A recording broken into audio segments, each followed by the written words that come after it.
Hello, this is Twq once again, and as you can see, this is a photograph of me, Twq, in the act of saying, hello, this is Twq once again, and that's just before I get to the next part, which goes like this. The former spokesperson for the American cultural tradition and/or American cultural memory complaint department, and the current head and/or chief and/or director and/or director chief head and/or head director chief and/or chief director head of the Stochastic Intelligence Agency, and I'm coming to you today to, beyond saying just, hello, this is Twq once again, as you can see from the clearly, unaltered photograph of me in the act of saying hello, this is Twq once again, that we have some further updates on the indictment of Mr. James Comey on the three charges, and we're going to refresh memory on what those three charges were, and we'll go ahead and then following that, we'll proceed on to the story as it unfolds, before our eyes. We have more untouched photographs and evidence of the history of this particular indictment, and more information, concerning the three charges. But let's go ahead and just recount the charges once again. Okay, so the first charge is the illegal use of seashells acquired on public land, that is on a public beach, and that's the first charge. Illegal use of seashells acquired on a public beach. And the second charge is confusing the following numbers, confusing 5s with 7s, and confusing 6s with 9s. So the first charge is illegal use of seashells acquired, gathered illegally on public beaches. The second charge is just, and really this could have been, the second charge could have been 2 charges, and they could have 4 charges, because they put these two together. Confusing the number 5 and the number 7, and confusing the number 6 and 9. So really you have 3 already. And of course the third charge is refusing at the request and behest of Emperor Donald J, to lie to Melania concerning the history of Donald J's various sexual indiscretions. And it turns out that third charge, well, really the fourth charge, because they should have charged confusing the numbers 5s and 7s and 6 and 9s separately, and then they would have had the 4 charges instead of 3. But it turns out that the grand jury only failed, right, to indict Ms. Comey, former director of the etc. Federal Bureau of Investigation. What was it again? I don't think the FBI stands for Federal Bureau of Investigation anymore. We'll have to do some research on that. But since Mr.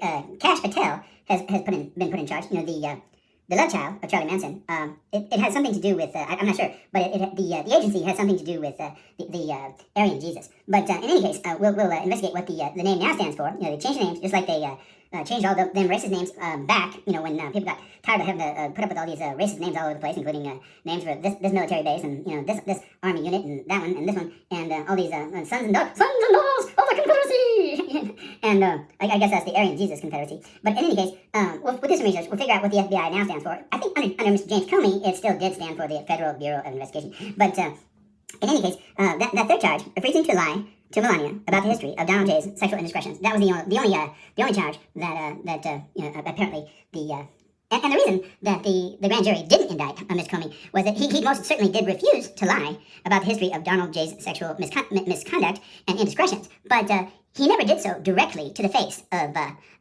Melania Trump. And when she was brought into the room, and then he was recorded, because they wanted to have a record, and they could press these charges later under the director of whatever the new FBI stands for, of Mr. aCiPhtTh, the love child of Charlie Manson, then Ms. Comey refused to restate the fact of what he had said to Donald J before the entrance of Melania, and very clever of him, to do so. But in any case, he was indicted, yes, both on the first charge, illegal use of seashells found on a public beach, and this really should have been 3 charges, confusing the number 5 with the number 7, and confusing the number 6 with the number 9. Okay, so on the background of all this going on, let's I'm gonna close myself out, and I'm gonna see some actual images. These are actual unadulterated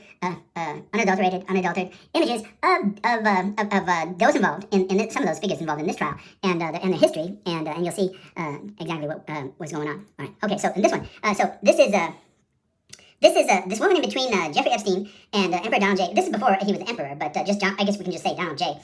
This woman between them is, her name is Lindsay Hooligan. And Lindsay Hooligan, apparently Donald J., see, you can see his smile over here, he's wearing his pink tie. He was going to sell Lindsay Hooligan to Jeffrey Epstein. But Jeffrey Epstein took one look at, I guess Lindsay Hooligan is a former Miss Colorado or Miss Teen Colorado or some such thing. But in any case, Donald J., he was going to sell her to Jeffrey Epstein. But Jeffrey, he was having none of it. And let's see why. Let's see what the reason was why. He said, oh, okay, here he is. He said, no way, Donnie, she's way too old for that price. I think this is a typo. He made a typo when he was talking. I'd any pay that much. Oh, I think that any's supposed to be an only. maybe he has a speech error or a speech impediment, and he says only as any. But I think that's an error that he's made in his speech, and what he really meant to say was, I'd only pay that much for this one if she could get the DOJ off my back. And that's an interesting prescient comment, because since Dom J couldn't sell Lindsay Hooligan to Ms. Jeffrey Epstein, he groomed her for some other purposes, and it turns out that she's now working for the DOJ and doing his business. So if Jeffrey had just hung in there, excuse the pun, excuse the pun on that one, but if Jeffrey had just whatever, another expression other than hung in there, but if Jeffrey had just stayed cool in his little cell, then that's not just that's a little tacky to say hung in there. But if he just stayed cool in his little cell, eventually this Lindsay Hooligan, who he refused to pay whatever the amount was, is like remember that any is an only. I'd only pay that much for this one if she could get the DOJ off my back. So if he that would have been good for him, that he didn't buy her for other purposes, because now she's working for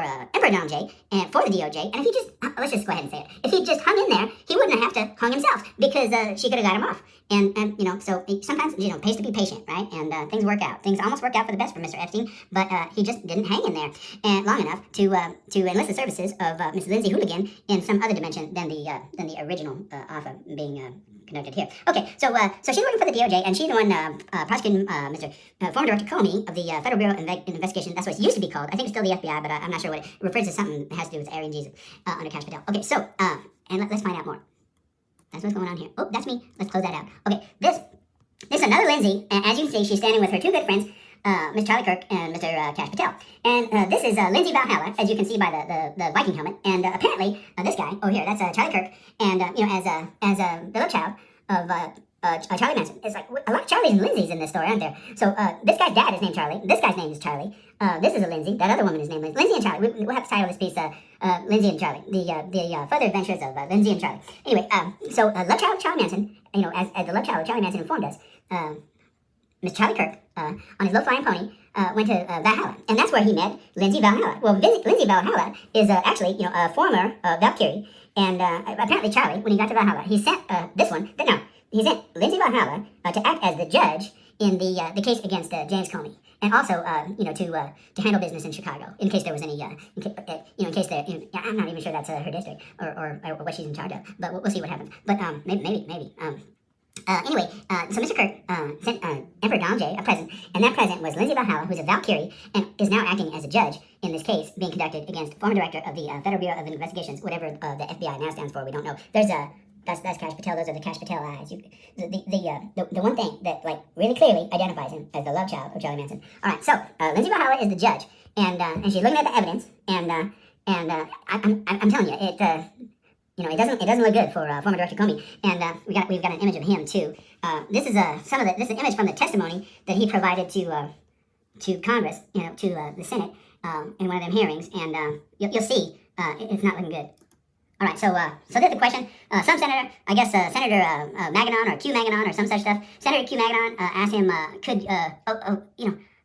again, there seem to be some either verbal gaps in this congressman's ability to speak, or misrepresentations on part of this photographic image that is supposed to be, we're supposed to be unaltered. And anyway, this could remind us, but I believe there's supposed to be a U in there. So there's some missing information. There's somebody, maybe all this was conducted in another language, and the stenographer or some such stuff just took it down incorrectly. So it once again points to discrepancies in what's claimed to be said and the record of what's actually said. But because we had that any, and it was supposed to be an only, and then we have the ellipsis of the U here, the missing U. Anyway, I believe it is the senator is asking Mr. Comey, could you remind us, former Director Comey, what year our U.S. Constitution was written and when it went into effect? And that's pretty simple, right?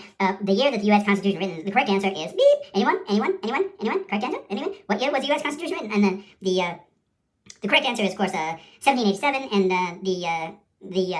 what year was the U.S. Constitution gonna give into effect? And of course, the correct answer to this one is 1789, and that would be 2 years later. So it was written in 1787, and then it went into effect in 1789. And let's just go ahead and see what Mr. Comey's answer is here. I believe those. Mr. Comey says, I believe those years are 1585 and 1586 consecutively, Senator Maganon, and he forgot the Q in the Q Maganon, and again, so something's going on with the record. There's missing information, even though this is all supposed to be accurate, but the any was an only, and then the U is missing, so the any was an only. the U is missing, and he forgot the Q in Q Maganon. Interesting. 1585 and 1586 consecutively.